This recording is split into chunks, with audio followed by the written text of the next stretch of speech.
Okay, video ni saya nak tunjuk kita buat pandan waffle. Ni waffle batter. Lepas tu kita letak filling pistachio. So, ni waffle batter kita.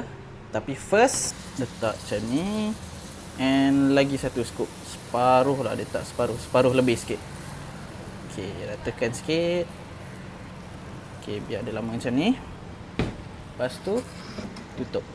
So, waffle dah siap. Saya suka terbalikkan dia sebab saya nak masakkan bahagian atas dia pula. Pro tip, korang kalau dah siap masak tu, letak kat tempat yang terbuka macam ni, ada jaring-jaring supaya dia tak soggy. Lepas tu, kipas-kipaskan dia sikit.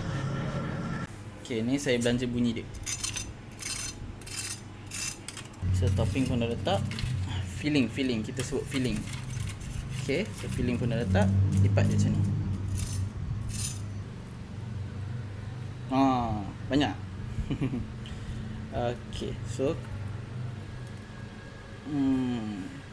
okay, so korang perasan yang ni part crispy.